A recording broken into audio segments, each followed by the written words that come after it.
এই সাকিবকে আগে দেখা যায়নি, নতুন গানে আলোচনায় তুফান।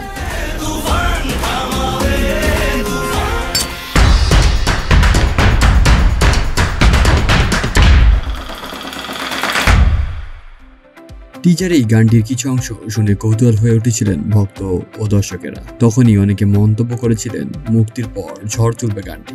তবে এর আগেই চলে আসে সিনেমার আরেকটি গান লাগে উড়া ধুরা। আলোচিত গানটি নিয়ে যখন বিস্তর চর্চা চলছে তখনই মুক্তি পেল তুফানের শিরোনাম সঙ্গীত তুফান। গত বুধবার রাতে Alpha I SBF Chorki YouTube চ্যানেলে, ফেসবুক সহ ছবির পরিচালক, নায়ক নায়িকা ফেসবুক পেজে একযোগে প্রকাশিত হয় গানটি। মুক্তির পর থেকে অন্তর্জালে তুমুল চর্চায় চলছে এই গানটি।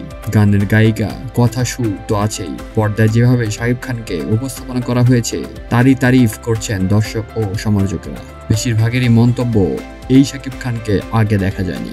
ইউটিউবে অনেকে লিখেছেন গানটা মারাত্মক হয়েছে, আবার অনেকে লিখেছেন কি বলবো, ভাষা হারিয়ে ফেলেছি। শুধু এতটুকু বলবো, এবার সিনেমা হলে তুফান বয়ে আনবে বাংলার ইতিহাস। তুফান 100 কোটি টাকা আয়ের মতো মুভি। কেবল সাধারণ দর্শকই না, ভারতের ইউটিউবাররাও এই গানটির নিয়ে পঞ্চমুখ হয়েছেন। এছাড়াও গানটির ভিজুয়াল দৃশ্যায়নের প্রশংসা করছেন অনেকে। পশ্চিমবঙ্গের অনেক ইউটিউব চ্যানেল লিখেছেন কেবল ভিজুয়াল দিয়ে গান হয় না, অডিও গুরুত্বপূর্ণ ভূমিকা থাকে। গানটা এত ভালো হয়েছে যে গম ব্যাপারটা তৈরি হয়েছে। লাগে উড়া ধুরা যেমন দর্শককে ভালো লেগেছে, তেমনি তুফান গানটি দর্শকের ভালো লাগবে বলে মন্তব্য করেন অনেকে। 2 মিনিট 13 সেকেন্ডের দৈর্ঘ্যের গানটির সুর, সঙ্গীতায়োজন ও প্রোগ্রামিং করেছেন নাভেদ পারভেজ। কথা লিখেছেন তাহসান সুফ। গানটি গিয়েছেন আরিফ রহমান জয়। এছাড়া গানের র্যাপ অংশে শোনা গেছে রাপান্তর দাদুর কণ্ঠ। তুফান প্রযোজনা করছে Alpha I studios limited. Digital platform Chorki ও ইন্টারন্যাশনাল ডিস্ট্রিবিউটর হিসেবে আছেন SBF।